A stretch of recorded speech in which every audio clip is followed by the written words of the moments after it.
My name is Jim, and going to give an update what's going on around here. Crazy stuff. So here's what's happening today. I am feeding them because they ate up all their honey, and she decided she was going to make lots of babies. At the same time, they ran out of food, and so I've got different sources that I'm feeding them from, different places, because there's not enough of them. Got this little thing I squirt little bottle caps. I just got these little strips of bottle caps. I just fill them up, let them go at it. So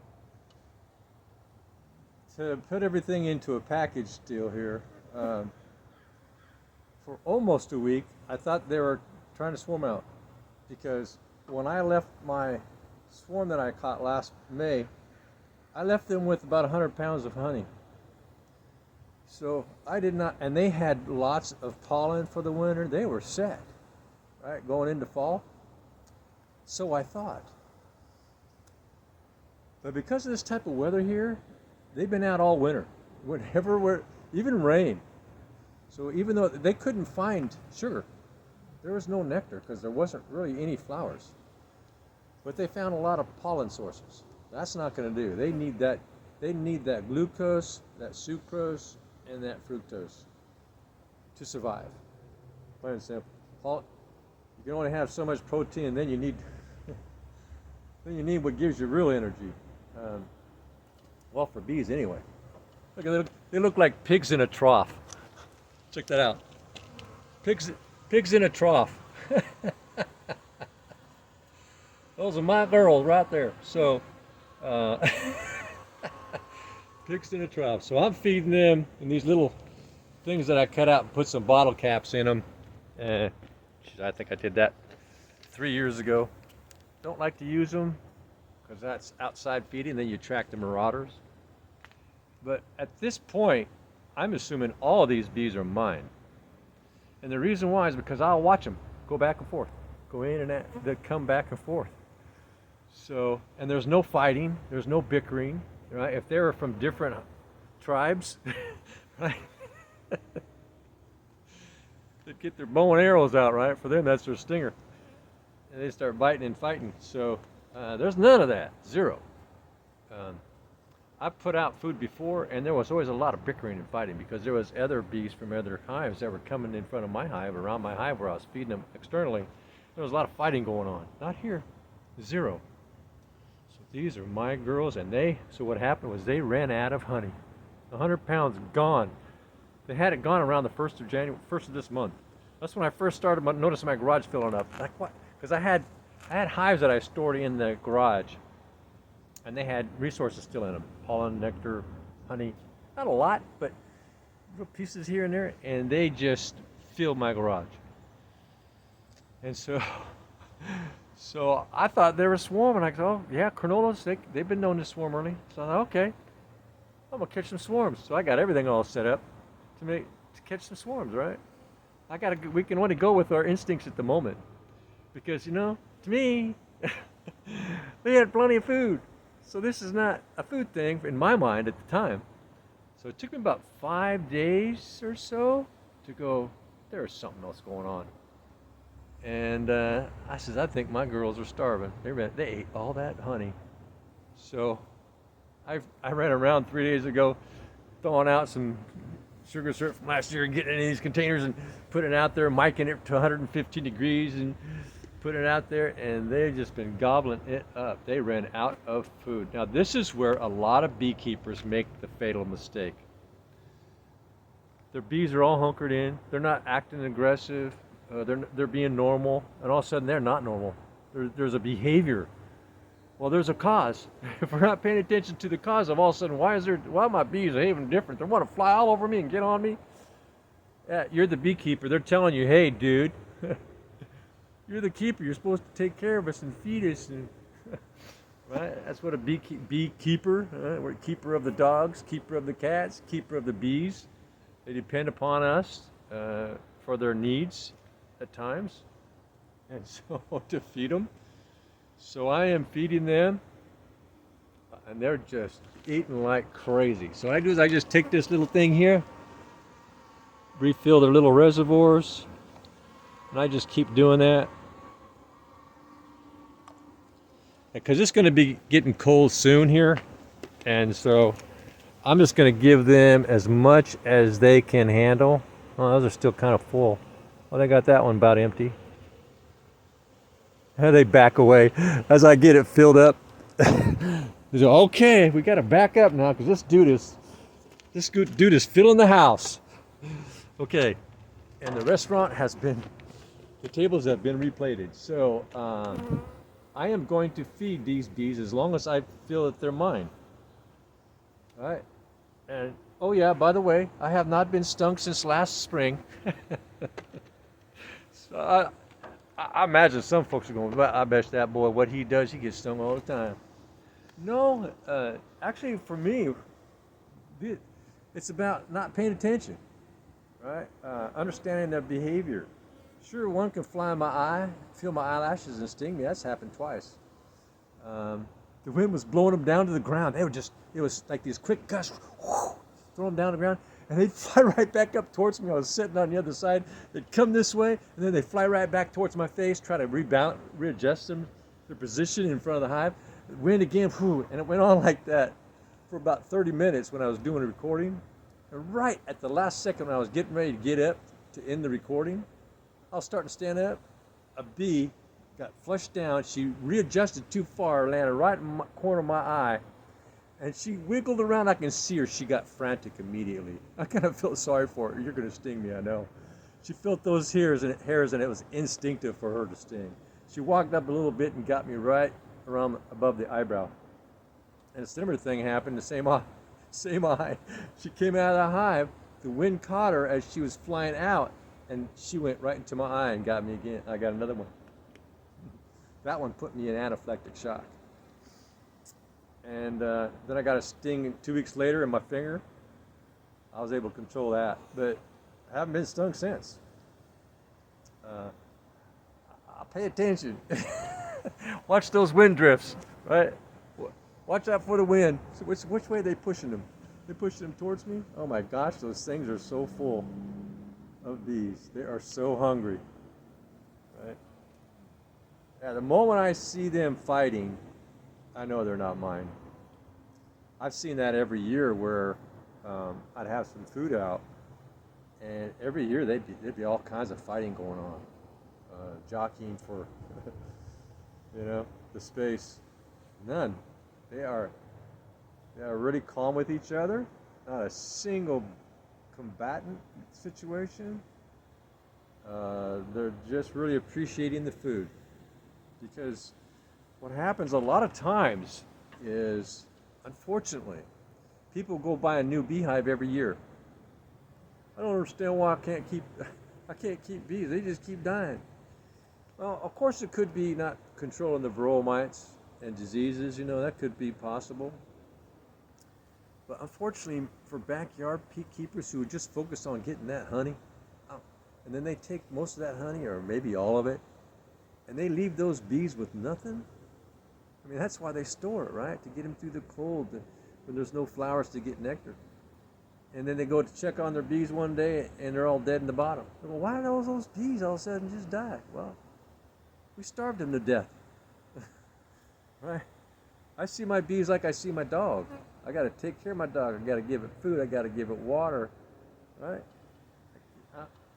I'm a beekeeper, and so I got to do similar things, right? With similar intentions to keep my bees healthy. They're my pets. I take care of them. I'm a beekeeper. That's what it means to be a beekeeper, or a cat keeper, or a dog keeper. Right? Take care of them.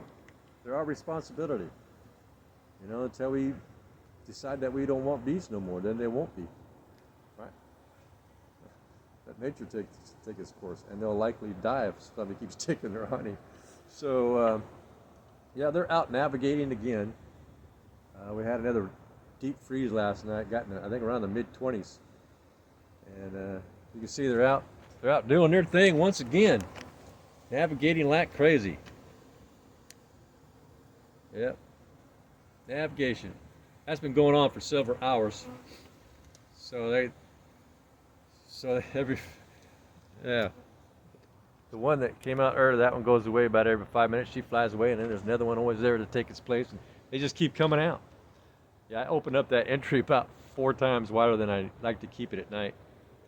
And these bees are investigating everything. They're buzzing all over me, landing on my face, all over me. They're looking for any food they can find. Anything. Oh, I'm going to take a bite of your flesh, boy. You ain't feeding. You need to start feeding. Well, I'm going to feed on you. So I'm going to drop some more food in here.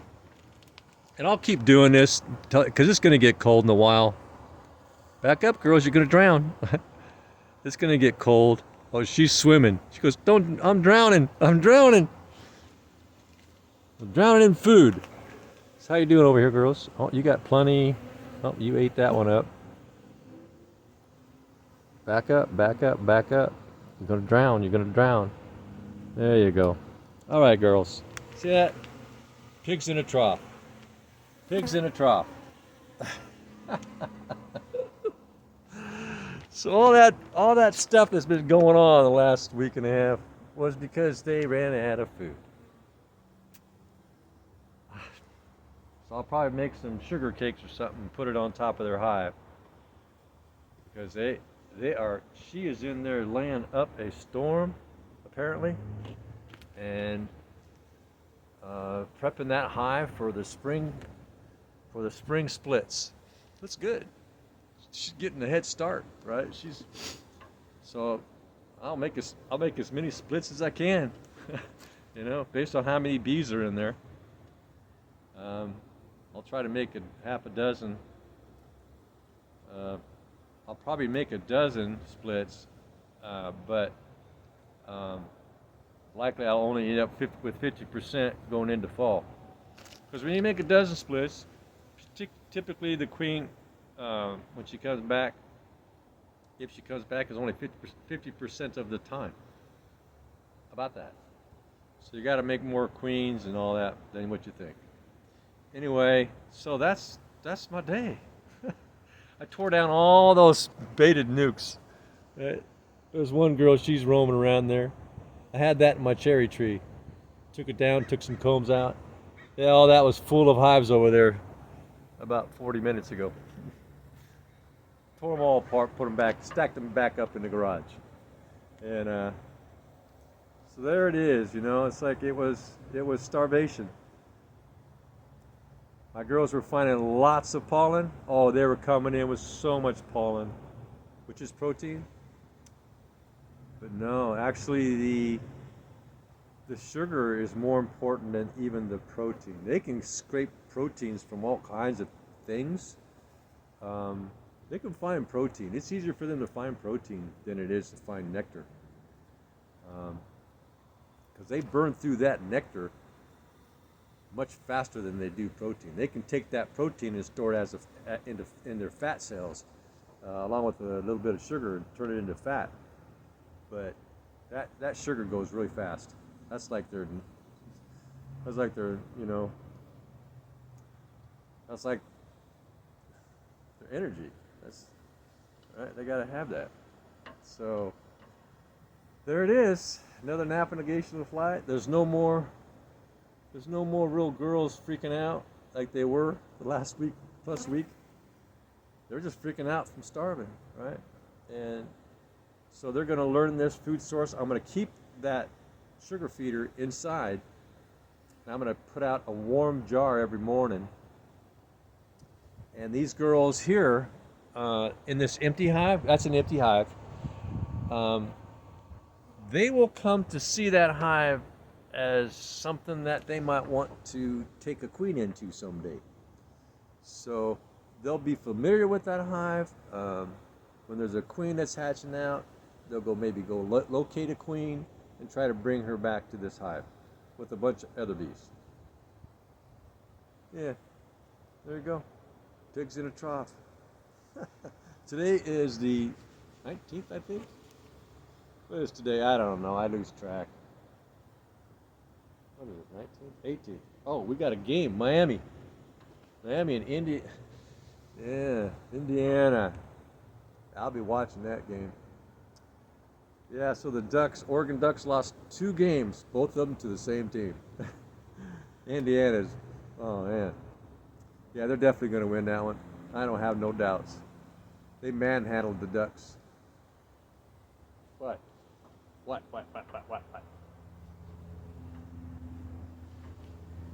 All right. You're being a pest. I fed you already. Yeah, so all these girls are mine. Almost 100% confident. 99.9999 to infinity. Of course, that leaves a little doubt, don't it? But not much. Yeah, so when I first got my first hive about 3 years ago, I would do that, put some out like that. It was in spring. I seen all kinds of fighting all the time. So why are they fighting over that? Just before I knew what was going on, right? Still learning. And of course, that's when I realized, oh, that's what that is. Marauders, right? There's absolutely zero of that. Which says to me, these are all sisters. Sisters. All I want to do is be with my sisters. Oh yeah, I was going to correct that. It was Danny Kaye and Bing Crosby. I said Frank Sinatra. Yeah, I realized that after I, downloaded the video. I went, another blooper. What I do is all my recordings are organic, right? I don't go in there and go, oh, cut this, and oh, I need to redo that. No, man. I just leave it organically just the way that it is. And the reason being is every human being does that. All of us on Earth. We start to talk and we make these mental miscues, or we misjudge something, we don't even notice it. We keep talking as if we just, right? And these people making videos, they'll review their videos and they go, oh my gosh, I can't believe I said that. I don't remember saying that, right? Yeah, these guys will go, all right, this is take 23. I don't know why I can't get this right. So I'll like say something totally wrong, right? But I'll leave it because I'm going like, you know what? I think I'm dealing with most people out there that are listening to this, watching this. I think they have an IQ probably above 70 and they'll get it. They got a library, they can check it out for themselves, I don't think everybody's like, full-blown autism or Alzheimer's out, so yeah. So when I watch those as I'm posting them, because I'll watch them to make sure there's no glitches, and I'll go, oh, right? I go, it's part of being human, right? To err is to be human, and it's not a critical mistake. And many times when I make another video, I'll mention it. By the way, don't jump off that cliff unless you do this first. It's called adding a parachute. Right? Yeah, parachute would be good. Jumping off cliffs. Yeah, they're still navigating. Oh my gosh. That ground froze so hard I haven't seen hardly any. Oh, there's a little bit there. That was yellow. Oh, that's yellow. So they're just bringing in flower stuff right now. So that food source that they were getting from the neighbor, he either stopped putting it out because it got too expensive. Yeah, it got too expensive. Oh, there's a little bit white there. So what he's putting out is actually a white, more white than cream color, and protein powder stuff. Okay, girls, I'm coming. I see you. They're going like, feed me, Master Jim. Feed me. Feed me. Feed me. All right, girls. Here we go. Back up. You're going to drown. Back up. Back, you beasts. Oh, they're just going to stay in there. Okay, fine. And I'll just do this until the sun goes down. Or until it starts to get too cold. It'll start getting to a certain temperature, and they'll just start going away. Oh, that's got plenty in it. That's got plenty in it. Oh, that one's empty. Back up, girls. It's going to drown. That one's empty. Back up, back up, back up. There you go. Put a little over here. There you go, girls. And there you go. Oh, you almost got into my ear? Say what? Why would you want to go into my... Oh, you're still there. Oh, I just killed you. Sorry, girl. That's what you get for landing on my ear. Oh, she's deader than dead. Well, don't land on my ear. My instinct is to swat. Oh, yeah, she's goner. She's a goner. Yeah, well, when I'm doing something and something lands on me, my instinct, I think it's just our instinct. I think it's everybody's. Feel something crawl on you? What? Is that a black widow?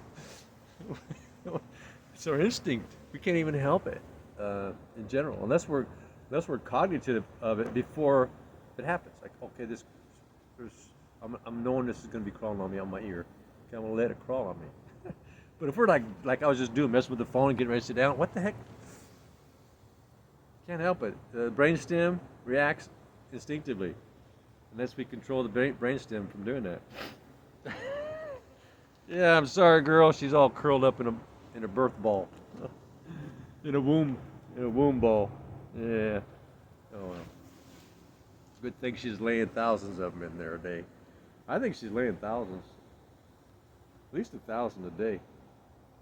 Because that hive seems to be growing every time I come out on a nice day like this. It's more, a lot more. Like, so she's been laying up a storm the last probably month or so. It takes about 21 days for them to hatch out, and then they'll stay in there for another 7 days or so, 3 to 7 days. On the first nice day, they'll come out and become foragers, worker bees. In the meantime, they'll stay in there and take care of the queen, feed her royal jelly, clean the cells, prep them for her to lay eggs, and they also participate in the relay system. So the foragers that are going out, they get the food, right? And it starts breaking down in the nectar. It'll start breaking down into honey, the honey process in their honey sac, right when it goes in. And then when they get in, it's a relay system. They'll hand all those resources off to another girl, usually a nursing bee. And then she'll take that. Maybe she'll go feed some of that to the queen, make it into a royal jelly. Feed the queen, and then take that resources and dab some on the eggs that she just hatched, because every egg that's hatched gets a drop of royal jelly. Good resources for them to get started. Turn into hatchlings. What? And so, and that's the process of food in there. The way that it's a relay. They hand it off, and then they turn around and go back out and get more. Work themselves to death like that. No time for breaks. Wow, they must have been so hungry. Wow. For over a week now, I've known for 3 days, but for almost a week, I didn't know what was going on. That's too long. They could have died. I could have lost my hive. So, you can see these jars. I only put out a half a jar in the morning at about 110, 115 degrees. And so they've got it mostly gone. Just a few hours. That's how hungry they were. Man, 100 pounds of honey was not enough. I felt it. There was almost 100. It was like about maybe 70 pounds in the super. But I looked down and there was like probably at least that much in the brood. Right? I went, oh, they got more than enough honey. No, they didn't. I imagine somebody taking most of their honey. And then come springtime, they go to check on their bee. Oh, they should be out there getting me some honey. They go in there, pop the top because they don't see no bee activity. And they see all those tens of thousands of starved out bees. Took all their food. Left them to die. That happens all the time. Every day. Somewhere. Every day. Honey greedy. I've got those little tiny jars. I had almost a dozen of those. and because I didn't know what to do with the frames. There was too many. There was too many frames of honey. I would have had to put 3 boxes. I didn't want to put 3 boxes in up there for the winter. They mildew too quick, cause sickness. So I condensed as much honey into both hives as I could, and then I put it together and left it for the winter. And they ate it all, and now I have to feed them. Wow. So what I'll do is I'll leave even more. I'll go ahead and leave 3 hives on each one, making sure that they all have lots of honey. I won't take any. I'll leave it all for them. Oh, I might take a jar or something. You know, probably about a pound or something, 2 pounds. But I'll leave them the hundreds of pounds. I don't eat much. I didn't eat honey at all until I had those jars. Because honey is sugar. I get my nutrients from other sources. I don't need to eat their food. The same nutrients and stuff that's in honey, I get it other places. Yeah. All right, I'm gonna feed them again. I just wanted to share this. Yeah. So there's no swarming, but it mimicked exactly. The behavior was identical to the swarming that I experienced last year, and 3 days later I caught the swarm where they were behaving like that, going into hives and a whole bunch of them in there. I'm going, and I had like 6 or 7 hives that debated nukes, and they were in all of them like that. And then 3 days later, I had this hive. All right, so you don't know, go with the flow of what we know. You know, oh, and that's what I did, right? Until I had that epiphany moment. I went, you know, I wonder if it's just that they're hungry. Such a simple little flip, right? What if they're just hungry? They ate all that honey? No, they didn't eat all that honey. Well, maybe they did eat all that honey. No, they didn't eat all that honey. Well, yes, I'm thinking they did at this point. And sure enough, that's what happened. I didn't go in there and check. I didn't need to. It became clear that they were starving with the way they were behaving, right? They were behaving desperately for food. First, I thought they were behaving desperately for a new hive. But then it didn't make sense. There's not going to be no queens coming out. There's not going to be no drones coming out. No, right? But it took me a few days. I was so busy, frantic with getting all the hives set up. That became my main focus, right? Was getting all the hives set up and baiting them and looking for spiders in them and cleaning them out. And I became singular-minded. I'm prepping for swarm catching. I didn't back away long enough to go, maybe that's not swarm catching at all what's going on around here. This is starvation that I'm witnessing. All right, I'm going to go feed them some more. I'm going to keep feeding them until they're done feeding. All right, you have a good day. Please subscribe, thumbs up, click the like, and I'll keep you updated on these bees. Such exciting times. All right, good day.